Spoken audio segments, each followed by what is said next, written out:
Bonjour à toutes et à tous et bienvenue pour ce nouveau résumé de livre audio publié par l'École des finances personnelles. Unshakable est une sorte de synthèse du livre Money, Masters the Game, dont le résumé a déjà été publié sur le blog de l'École des finances personnelles.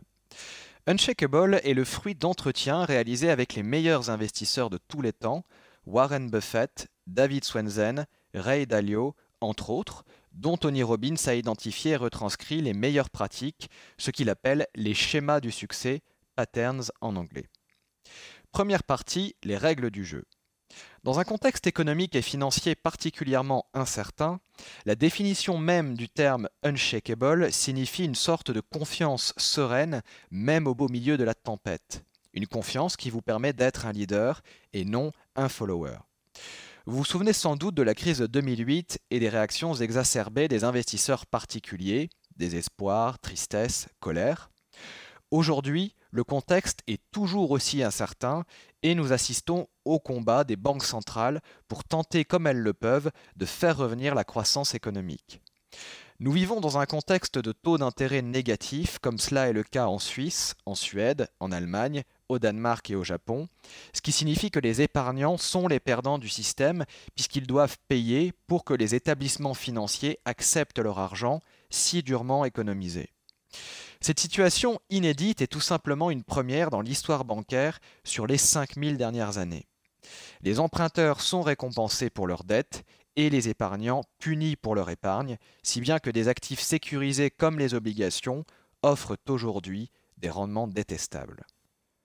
Comment trouver la certitude en des temps incertains? La solution apportée par Tony Robbins, sans pour autant avoir besoin de savoir prédire l'avenir, ce que personne ne sait faire d'ailleurs, est de se concentrer sur ce que vous pouvez contrôler et non pas sur ce qui est hors de votre périmètre de contrôle. Pour sortir gagnant, vous avez besoin d'apprendre les règles du jeu financier, de connaître les acteurs, de savoir quand vous pouvez être blessé et comment vous pouvez gagner. C'est la connaissance qui va vous permettre de devenir libre financièrement. Les maîtres du jeu.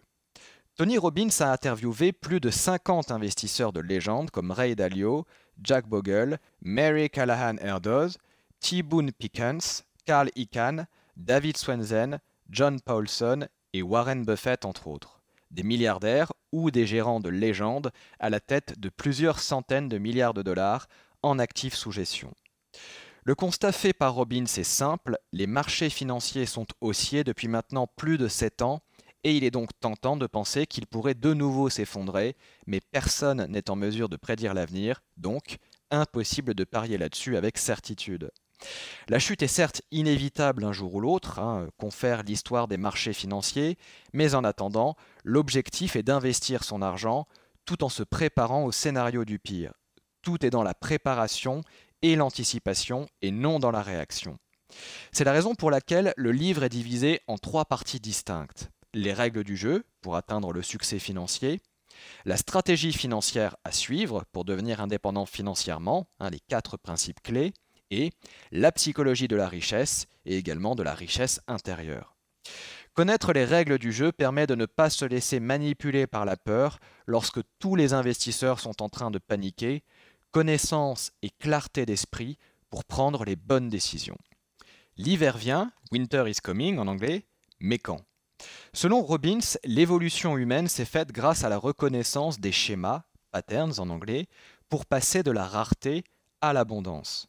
De chasseurs-cueilleurs, nous sommes devenus des agriculteurs en prêtant attention au cycle des saisons et en choisissant le meilleur moment pour planter les graines. Le changement de statut doit se faire de la même manière avec les marchés financiers. La compétence numéro 1 pour atteindre la prospérité financière consiste à reconnaître les schémas qui régissent les marchés financiers et à tirer profit de ces derniers.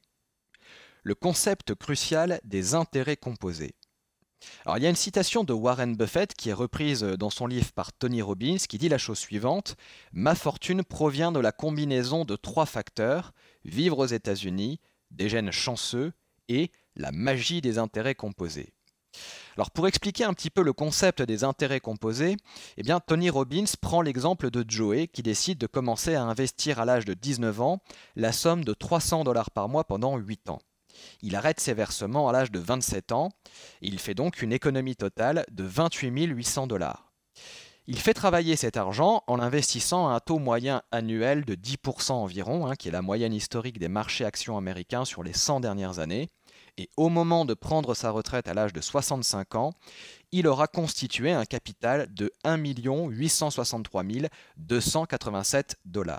Conclusion, 30 000 $ se sont transformés en près de 2 millions de dollars. L'ami de Joey, Bob, commence à investir seulement à 27 ans la somme de 300 $ par mois pendant 39 ans jusqu'à l'âge de 65 ans. Même taux de rendement de 10% par an. Capital constitué de seulement 1 589 733 $. Pas mal certes, mais inférieur à son ami Joey. Pourtant, Bob a investi un total de 140 000 $, soit 5 fois plus que Joey, et ses 28 800 $, mais ce dernier a constitué un capital supérieur de 273 554 $, ce qui montre tout simplement que le facteur temps est plus important que le facteur argent. En continuant d'investir régulièrement 300 $ par mois, Joey aurait même pu constituer un capital de près de 3,5 millions de dollars, soit presque 2 millions de dollars de plus que Bob, simplement en commençant 8 ans plus tôt. La magie des intérêts composés, c'est donc cela, transformer une modeste somme d'argent en une véritable fortune grâce au taux de rendement et au temps qui passe. Pour prendre sa retraite confortablement, Robbins conseille d'avoir pour objectif un capital qui équivaut à 20 fois vos revenus actuels. Si vous touchez 30 000 € par an, eh bien il vous faut 600 000 €. Si vous touchez 50 000 € par an, eh bien il vous faut 1 million d'euros. 100 000 €, 2 millions d'euros, etc., etc. Dans quoi dois-je investir mon argent ? Les marchés actions représentent le meilleur endroit pour construire une fortune pour l'investisseur de long terme, malgré les hauts et les bas qu'ont connus les marchés tout au long de leur histoire. Le contexte actuel de taux d'intérêt bas voire négatifs rend la question de la préparation de la retraite d'autant plus cruciale.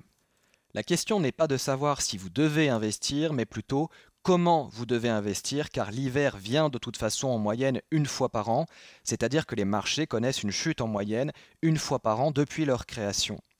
Certains schémas se répètent inlassablement depuis des années, et le fait de connaître les 7 faits qui vont vous être présentés par la suite vous permet de sortir du cercle vicieux de l'anxiété et de la peur qui prédomine dans la vie financière de la plupart des gens. Alors, petit rappel avant d'enchaîner avec les 7 faits en question, notamment de 2 définitions cruciales. Correction, ça représente, si vous voulez, une chute de 10% du marché par rapport à son plus haut, et marché baissier, c'est une chute de 20% par rapport à son plus haut. Fait numéro 1, en moyenne, les corrections se sont produites une fois par an depuis 1900. Sur les 100 dernières années, les corrections étaient de 13,5% en moyenne, et la moyenne justement de 1980 à 2015 est passée à 14,2%. Fait numéro 2, moins de 20% des corrections se transforment en marché baissier. C'est-à-dire que 80% des corrections ne se transforment pas en marché baissier ni en crise. Fait numéro 3, personne n'est en mesure de prédire durablement la direction prise par le marché, que ce soit à la hausse ou à la baisse. Fait numéro 4, les marchés actions sont haussiers sur le long terme malgré les corrections de court terme. Sur les 36 dernières années, les marchés actions ont terminé l'année en hausse 27 années, soit 75% du temps. Fait numéro 5, historiquement, les marchés baissiers se sont produits tous les 3 à 5 ans. De 1900 à 2015, il y a eu 34 marchés baissiers en 115 ans, soit un marché baissier tous les 3 ans. Depuis 1946, c'est-à-dire depuis 70 ans, il y en a eu 14, soit un marché baissier tous les 5 ans. Alors évidemment, le passé ne se reproduira peut-être pas, mais il est toujours plus intelligent de baser ses décisions sur les faits et les schémas récurrents que sur le sentiment du moment qui est par définition irrationnel. Il faut également savoir que la volatilité est très importante lors d'un marché baissier. Dans plus d'un marché baissier sur 3, l'indice a plongé de plus de 40%. Il n'est donc pas facile d'être résilient dans ce cas, mais il faut se souvenir que les marchés baissiers ne durent pas. En moyenne, ces derniers durent une année, c'est-à-dire entre 45 jours et près de 2 ans.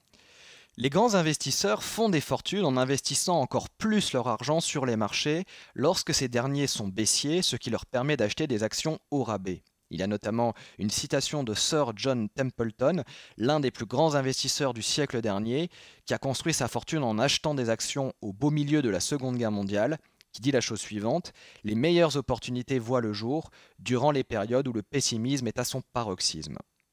Fait numéro 6, les marchés baissiers deviennent des marchés haussiers et le pessimisme finit par se transformer en optimisme. La crise de 2008 a été dominée par un sentiment de fin du monde et le plus bas a été touché par le S&P 500 en mars 2009. Pourtant, les 12 mois suivants, le marché a rebondi de 69,5%. Fin 2016, le S&P 500 a rebondi de plus 266% par rapport à son plus bas de 2009. Les périodes de pessimisme, en particulier celui des consommateurs, sont souvent les meilleures périodes pour investir car les marchés ne se préoccupent pas de ce qui se passe aujourd'hui, mais de ce qui va se passer demain. Fait numéro 7, le plus grand danger est de ne pas être investi sur les marchés. Une citation de Jack Bogle illustre à merveille ce dernier fait. Je cite: « L'idée même d'une cloche qui retentit pour signaler aux investisseurs le moment d'investir sur les marchés n'est tout simplement pas crédible. Même en prenant en compte les corrections et les marchés baissiers, il est plus coûteux de ne pas investir et de rester cash que d'être investi et de subir les fluctuations du marché. » De 1996 à 2015, le S&P 500 a généré un rendement annuel de 8,2%, mais si vous aviez raté tous les plus hauts du marché sur ces 20 années-là, eh bien vous n'auriez généré que 4,5% annuel.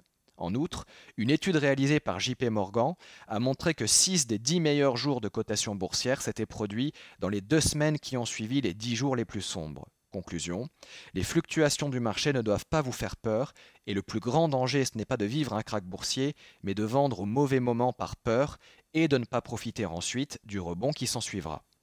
Autre point d'intérêt, que se passe-t-il si vous investissez votre argent au mauvais moment, soit juste avant un plus bas ? Eh bien, une étude a permis de comparer 2 investisseurs fictifs. Monsieur Parfait, qui investit 2000 € par an pendant 20 ans en commençant en 1993 et le fait à chaque fois au meilleur moment, c'est-à-dire au plus bas annuel du marché, eh bien, Monsieur Parfait finit avec un capital de 87 004 €. Monsieur Pas de chance, qui investit lui le même montant pendant 20 ans, au pire moment, soit au plus haut annuel, eh bien ce Monsieur Pas de chance finit avec un capital de 72 487 €. Donc la conclusion, c'est que même si vous n'avez vraiment pas de chance et que vous investissez à chaque fois au pire moment, eh bien vous gagnerez tout de même un capital substantiel grâce à la magie des intérêts composés. Et la fin de l'étude d'ailleurs est assez éloquente puisqu'on apprend que le pire investisseur n'est finalement pas Monsieur Pas de chance mais Monsieur Cash qui finira avec un capital de seulement 51 291 €. Les frais cachés et les demi-vérités, vos véritables ennemis sur les marchés. Alors ce que les gens veulent vraiment, indépendamment du capital dont ils disposent aujourd'hui, eh bien c'est la liberté. La liberté de faire plus ce qu'ils veulent, quand ils le veulent et avec qui ils veulent. Le problème, c'est que bien souvent, ils ne réalisent pas qu'ils sont victimes de l'industrie financière qui leur facture systématiquement des frais trop importants. Exemple, une étude publiée par l'organisation à but non lucratif, l'AARP, a montré que 71% des Américains croient qu'ils ne paient pas de frais du tout sur leur plan 401, leur compte épargne retraite, basé sur le système de capitalisation. Cela signifie que 7 Américains sur 10 ignorent complètement qu'ils paient des frais. Ça équivaut, si vous voulez, à croire que la nourriture servie dans les fast-foods ne contient pas de calories. Dans le même temps, 92% des personnes interrogées avouent ne pas savoir combien elles paient de frais exactement. En d'autres termes, elles font confiance aveuglément à l'industrie financière pour la défense de leurs propres intérêts. L'une des voies classiques choisies par la plupart des gens pour gagner leur indépendance financière, c'est d'investir dans des fonds OPCVM, tout le monde n'ayant pas forcément le talent pour sélectionner les actions qui feront les meilleures performances. Malheureusement, l'industrie financière s'est transformée en écosystème qui existe d'abord et avant tout pour faire de l'argent pour soi.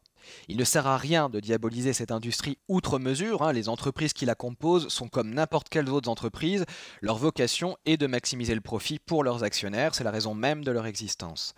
Même les employés les plus dédiés au service client font face à une pression immense pour accroître les profits et sont récompensés uniquement en fonction de leurs résultats dans ce sens. Si vous, en tant que client, êtes servi en fonction de vos intérêts, tant mieux. Sinon, tant pis, vous n'êtes pas la priorité, hein. Comme le dit David Swensen, de manière générale, les fonds facturent des frais colossaux aux investisseurs en échange d'un service d'une qualité médiocre et incroyablement choquante. Les gérants sont comme les autres êtres humains, ils ne sont pas meilleurs que les autres lorsqu'il s'agit de prédire l'avenir. Autre problème, les fonds gérés activement. Si vous achetez une action et que cette dernière monte juste après votre achat, vous êtes gagnant. Mais il faut que votre marge soit suffisamment importante pour couvrir les frais de transaction. Et cela peut même être pire, hein. Si l'action monte, vous aurez à payer des taxes sur vos profits lorsque vous revendrez l'action.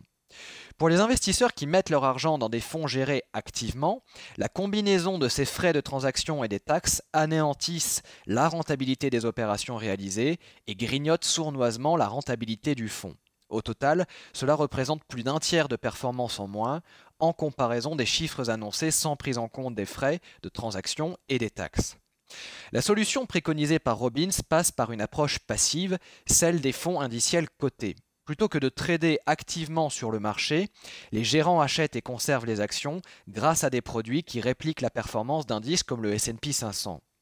L'avantage des fonds indiciels cotés, c'est que plutôt que de conserver du cash, ils restent pleinement investis sur les marchés en permanence. Ce qui semble encore plus aberrant concernant les fonds gérés activement, c'est que non seulement ils facturent des frais exorbitants, mais qu'en plus de ce constat, leur performance à long terme n'est pas au rendez-vous pour justifier de ces frais. Une étude publiée par Robert Arnott, le fondateur de Research Affiliates, a montré que sur 203 fonds gérés de manière active avec au moins 100 millions de dollars sous gestion et gérés depuis au moins 15 années de 1984 à 1998, seuls 8 d'entre eux avaient permis de battre le S&P 500. Autrement dit, moins de 4% d'entre eux, ce qui revient à dire que 96% des fonds gérés activement n'ont apporté aucune valeur ajoutée à leurs clients sur les 15 années de l'étude. Les gérants de fonds ne sont pas les seuls acteurs du monde financier pour lesquels vous devez opérer un tri conscient et réfléchi. Les conseillers financiers sont également des acteurs pour lesquels vous devez opérer une sélection drastique. Aux États-Unis, sur les 310 000 conseillers financiers déclarés, près de 90% d'entre eux ne sont en réalité que des courtiers. Autrement dit, ils sont payés pour vendre des produits financiers à des particuliers en échange d'une commission. Alors cela ne signifie pas nécessairement que ces derniers sont malhonnêtes, mais simplement qu'ils travaillent pour les firmes dont ils commercialisent les produits. Ce sont leurs intérêts qu'ils défendent et non les vôtres. D'ailleurs, les investisseurs sophistiqués connaissent bien le problème puisqu'une étude a montré que 42% des super riches pensent que leur conseiller est davantage préoccupé par la vente de produits financiers que par la défense de leurs propres intérêts. Votre responsabilité consiste donc à bien faire le tri parmi cette catégorie d'acteurs, en faisant la différence entre les courtiers et les conseillers indépendants rémunérés pour l'objectivité de leurs conseils. Autre problème, la grande majorité des conseillers dits indépendants sont à la fois enregistrés comme conseillers et comme courtiers. Les chiffres donnent d'ailleurs le tournis.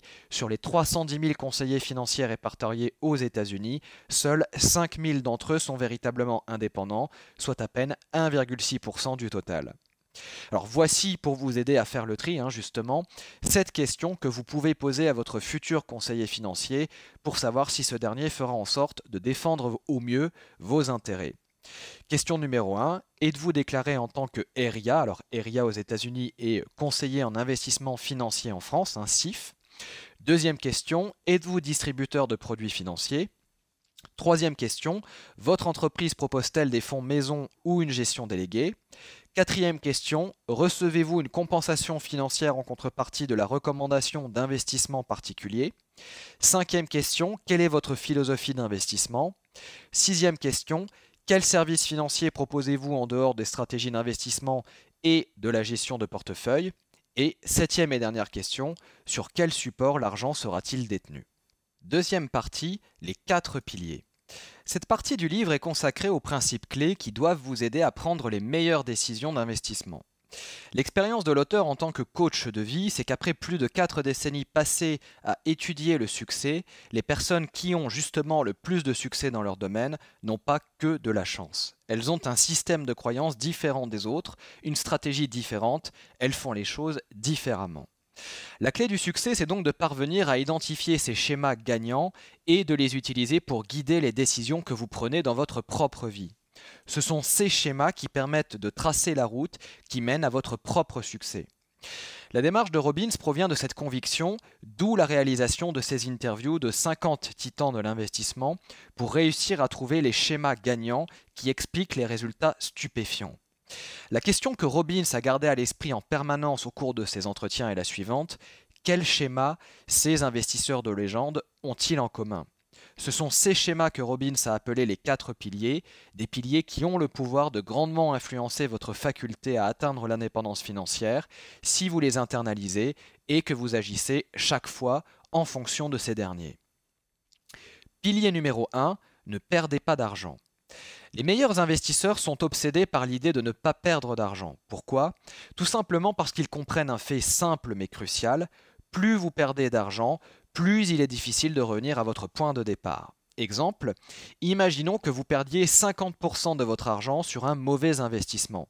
Combien aurez-vous besoin de gagner pour éponger votre perte? Eh bien, la plupart des gens répondront 50%, alors qu'en réalité, il vous faut un gain de 100% pour revenir à votre capital de départ. 100 000 $ se transforment en 50 000 $ après la perte de 50%. 50 000 $ se transforment en 75 000 $ après un gain de 50%. Il faut donc un gain 2 fois supérieur à la perte initiale pour revenir de 50 000 à 100 000 $. Les meilleurs investisseurs reconnaissent que personne n'est en mesure de prédire l'avenir durablement. Ayant ce principe clé à l'esprit, ils se protègent du risque généré par des événements inattendus et du risque généré par leurs propres décisions, qui peuvent être mauvaises malgré leur intelligence. Autrement dit, les meilleurs investisseurs mettent en place une allocation d'actifs qui doit leur permettre de bien performer même s'ils prennent une mauvaise décision d'investissement. L'allocation d'actifs consistant à établir le bon mélange entre différentes formes d'investissement pour diversifier vos investissements de telle manière à réduire le risque et à maximiser le rendement. Pilier numéro 2, le ratio rendement-risque asymétrique. Plutôt que de rechercher des opportunités d'investissement qui présentent de gros risques contre de gros rendements, eh bien les meilleurs investisseurs cherchent des opportunités qui présentent un ratio rendement-risque asymétrique. Cela signifie tout simplement que le rendement doit être très largement supérieur au risque pris, un principe qui consiste à chercher à prendre le moins de risques possible tout en obtenant la meilleure récompense possible, l'équivalent du nirvana pour les investisseurs. C'est un principe qui trouve son application concrète dans la règle que s'est fixée Paul Tudor pour prendre ses décisions d'investissement, la règle du 5 pour 1. Ce dernier investit ainsi uniquement dans des opportunités où il espère générer 5 $ pour 1 $ investi.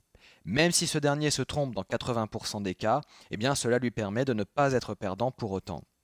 Bien sûr, un tel ratio est un ratio d'investissement idéal. Parfois, il doit se contenter d'un ratio de 1 pour 3, mais ce qu'il faut retenir, c'est qu'il est toujours à la recherche d'un risque limité pour un large potentiel de hausse. Une autre manière d'obtenir un ratio risque-rendement asymétrique consiste à investir dans des actifs sous-évalués durant des périodes où le pessimisme et l'anxiété sont à leur paroxysme. Les corrections et les marchés baissiers peuvent parfois se transformer en bénédictions pour l'investisseur opportuniste. C'est le cas par exemple des investisseurs valeurs comme Warren Buffett qui ne s'est pas privé pour investir à la fin 2008 dans des géants comme Goldman Sachs et General Electric alors que les valorisations de ces deux géants étaient à des niveaux historiquement bas.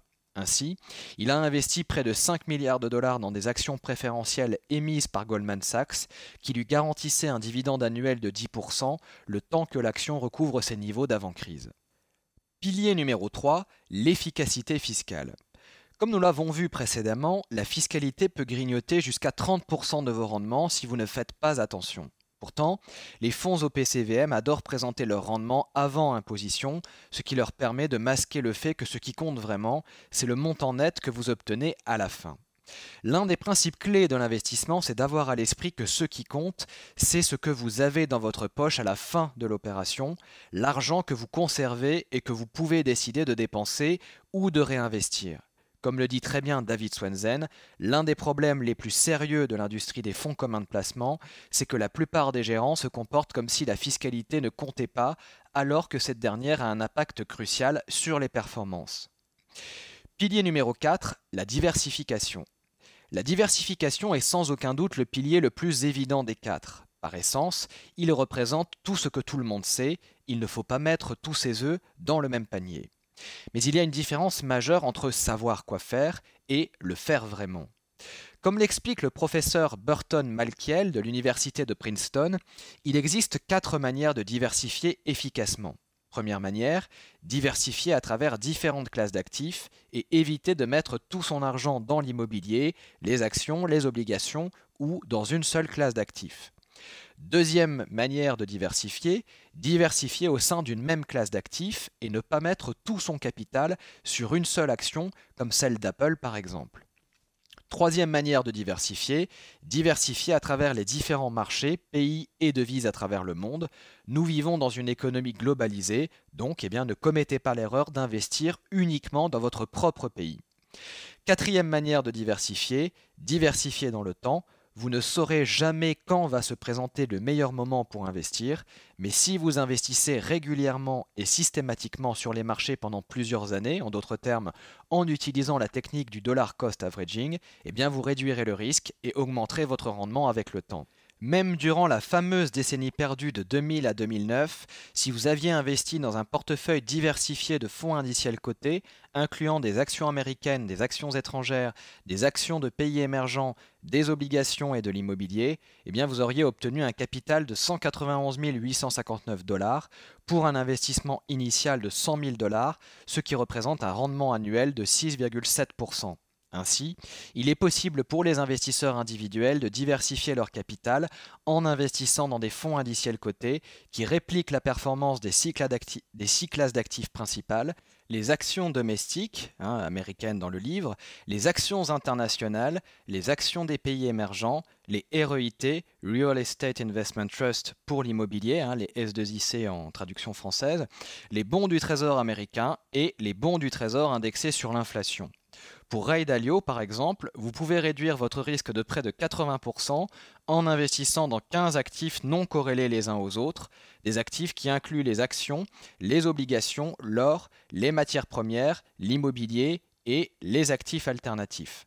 Quel que soit le type de diversification que vous choisissez, le plus important est de retenir qu'il s'agit d'un principe clé suivi par tous les grands investisseurs. Comment sortir gagnant des cracks et des corrections et accélérer votre indépendance financière? Pour Tony Robbins, tout le monde est en mesure de vaincre ses peurs, mais c'est un cadeau que seul vous pouvez vous faire à vous-même. En ce qui concerne les domaines de votre vie qui comptent le plus, votre famille, votre santé, vos finances, vous ne pouvez pas compter sur quelqu'un d'autre pour vous dire ce que vous devez faire. Il est toujours bon de prendre un avis extérieur, mais la décision finale vous revient. Vous ne pouvez donner le contrôle de votre destinée à quelqu'un d'autre, quel que soit son degré de sincérité. Dans la vie comme sur les marchés financiers, la certitude absolue n'existe pas. Autrement dit, si vous voulez être certain à 100% de ne pas perdre d'argent en investissant et rester cash, c'est votre droit, mais le revers de la médaille, c'est que vous n'atteindrez jamais l'indépendance financière. Comme le dit Warren Buffett, le prix de la certitude est très certainement le plus élevé qui soit. Vous ne serez jamais en mesure de prédire l'évolution des marchés financiers, mais cette incertitude ne doit pas être une excuse pour ne pas agir du tout. Vous pouvez prendre le contrôle en vous éduquant financièrement, en étudiant les fluctuations de long terme des marchés, en copiant ce que font les meilleurs investisseurs et en prenant des décisions rationnelles basées sur ce qui a déjà fonctionné auparavant pendant des décennies. Une autre citation de Warren Buffett dit la chose suivante: « Le risque apparaît lorsque vous ne savez pas ce que vous faites. » Un marché baissier doit être l'occasion pour vous d'acheter des actions à bon compte et non pas de vivre dans la peur comme le font de trop nombreux investisseurs. Au final, c'est la décision que vous prenez à ce moment précis qui a des conséquences, pas la réalité de ce que vous êtes en train d'expérimenter. Peter Mallouk estime par exemple que la clé de la réussite dans ce cas de figure réside dans la bonne allocation d'actifs, c'est-à-dire la bonne proportion d'argent investi dans les différentes classes d'actifs, incluant les actions, les obligations, l'immobilier et les investissements alternatifs. Le deuxième critère décisif consiste à être positionné de manière suffisamment conservatrice pour ne pas avoir à être forcé de vendre vos actions lorsqu'elles sont au plus bas. Autrement dit, 90% de vos chances de survivre à un marché baissier proviennent de votre préparation préalable, les 10% restants étant à mettre sur le compte de vos réactions émotionnelles au beau milieu de la tempête. Les meilleurs investisseurs savent pertinemment que les mauvais jours ne durent pas éternellement. Par exemple, Templeton a construit sa fortune durant les jours sombres de la Seconde Guerre mondiale en investissant à un moment de pessimisme accru. Autre exemple plus récent, après avoir touché son point le plus bas en mars 2009, le S&P 500 a remonté de 69,5% en l'espace de 12 mois seulement et de 178% en 5 ans, confirmant par la même occasion que les marchés baissiers représentent des opportunités formidables pour les investisseurs opportunistes. Concrètement, en 2016, le marché connaît depuis plus de 7 ans un marché haussier qui s'arrêtera un jour ou l'autre. Personne n'est en mesure de prédire quand, mais cela n'empêche pas de se préparer au pire en construisant un portefeuille diversifié qui permet de réduire le risque et d'améliorer le rendement. Pour construire votre allocation d'actifs, vous pouvez piocher parmi les différentes classes d'actifs. Les actions, qui vous permettent de devenir propriétaire d'une partie de l'entreprise dans laquelle vous investissez. En moyenne, il faut savoir que le marché chute une fois tous les 4 ans, ce qui veut tout de même dire que vous gagnez de l'argent 3 années sur 4. Sur le long terme, les marchés actions permettent de générer des rendements attractifs. Les obligations, qui vous permettent de toucher des revenus en échange d'un prêt que vous octroyez à un État ou à une entreprise. En général, ces dernières sont moins risquées que les actions, car l'emprunteur est tenu légalement de vous rembourser, sauf en cas de faillite. Elles sont généralement privilégiées par les investisseurs proches de la retraite et qui ne veulent plus de risques dans leur portefeuille, ou les investisseurs très conservateurs. Elles peuvent également servir à héberger le capital que vous investirez ensuite sur les actions en cas de retournement de marché afin de saisir des opportunités.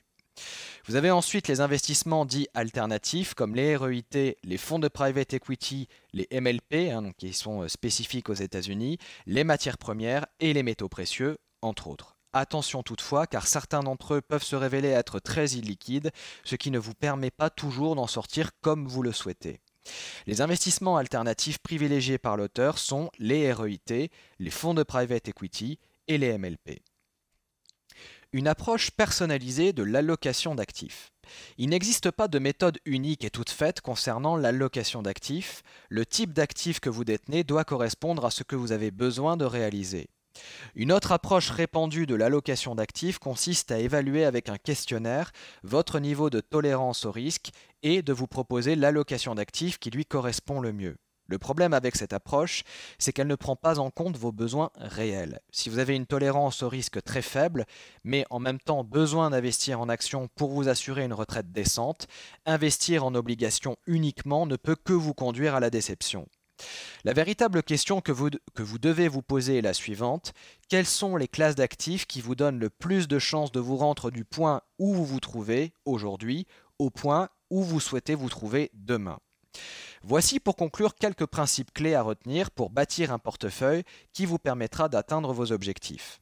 Premièrement, c'est l'allocation d'actifs qui permet de générer des rendements. Le plus important lorsque vous investissez, c'est de trouver le bon équilibre en investissant dans les actions, les obligations et les classes d'actifs alternatives. Deuxièmement, utilisez les fonds indiciels cotés pour construire le cœur de votre portefeuille. C'est l'approche Core and Explore utilisée par l'auteur. Le cœur du portefeuille étant composé d'actions américaines et internationales détenues sous la forme de fonds indiciels, car ces derniers permettent de bénéficier d'une large diversification, d'une fiscalité avantageuse et ils sont, dans leur grande majorité, plus performants que les fonds gérés activement. Troisièmement, ayez toujours un matelas de sécurité. Vous ne devez jamais vous retrouver dans une situation où vous devez à tout prix vous débarrasser de vos investissements au plus mauvais moment. Cela peut avoir du sens d'investir une partie de votre portefeuille dans des actifs qui génèrent des revenus, comme les obligations, les REIT et les actions qui versent des dividendes. Quatrièmement, les règles des 7.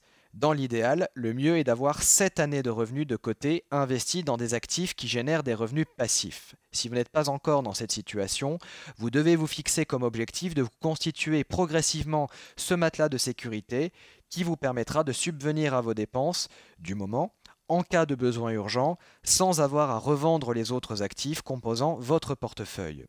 Cinquièmement, explorez. Le cœur du portefeuille est composé de fonds indiciels, mais cela ne vous empêche pas de réserver une partie de ce dernier à des investissements qui peuvent vous permettre de surperformer raisonnablement. Sixièmement, rebalancez votre portefeuille, c'est-à-dire que chaque fois que ce dernier s'éloigne de votre allocation cible initiale, vous devez faire en sorte que la part allouée à chaque classe d'actifs revienne à l'identique. L'une des forces du rebalancement est de vous forcer, entre guillemets littéralement, à investir dans une classe d'actifs en baisse au lieu de renforcer des classes d'actifs surévaluées.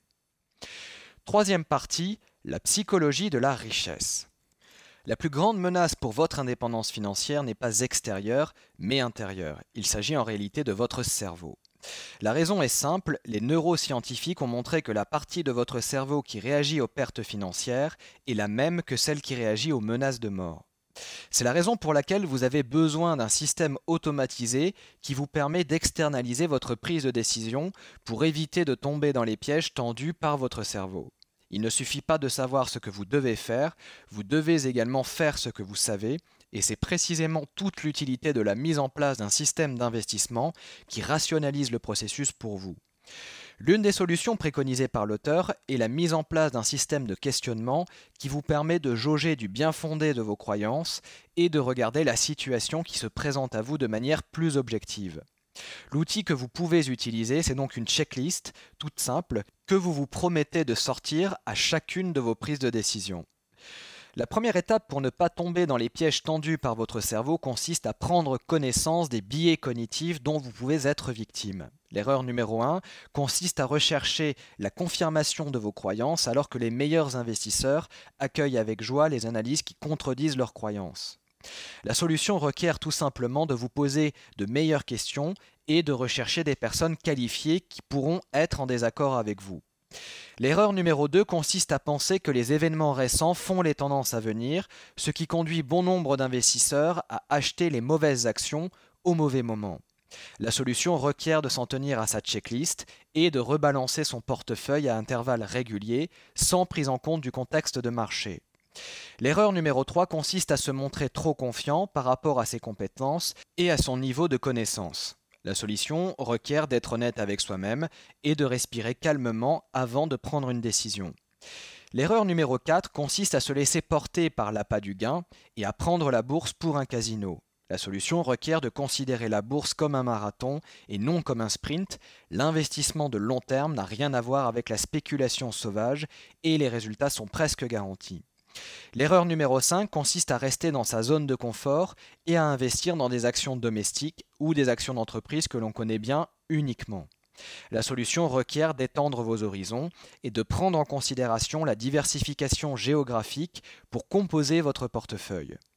L'erreur numéro 6 consiste à vous laisser submerger par la négativité et contaminer par votre aversion aux pertes. La solution requiert une excellente préparation ainsi qu'une très bonne connaissance de l'histoire boursière et de ses cycles. L'une des raisons pour lesquelles Peter Mallouk a permis à ses clients de traverser la crise de 2008 sans encombre est qu'il avait éduqué et préparé ces derniers à ce type de situation. Ces derniers savaient également que Peter Mallouk saisirait l'occasion pour investir à bon compte sur les marchés et leur permettre de générer à terme des rendements positifs. Pour conclure, le dernier chapitre du livre est consacré à la richesse intérieure et à la science du succès entre guillemets, enseignée depuis plusieurs années par Tony Robbins. Ce dernier préconise de trouver un équilibre entre vie sociale et vie intérieure, notamment grâce à l'apport de la méditation au quotidien. L'objectif ultime, apprendre à maîtriser son esprit pour viser l'épanouissement intérieur. Alors si vous avez aimé cet épisode de l'EFP Radio Show, eh bien n'hésitez pas à cliquer sur j'aime. Et si vous souhaitez aller plus loin et bénéficier gratuitement de notre parcours de formation 7 jours pour apprendre à gagner votre indépendance financière, eh bien il vous suffit de cliquer sur le lien qui apparaît maintenant en haut à droite si vous êtes sur YouTube ou sur le lien présent dans la description de la vidéo juste au-dessus si vous êtes sur Facebook. Et je vous dis à tout de suite de l'autre côté. Salut!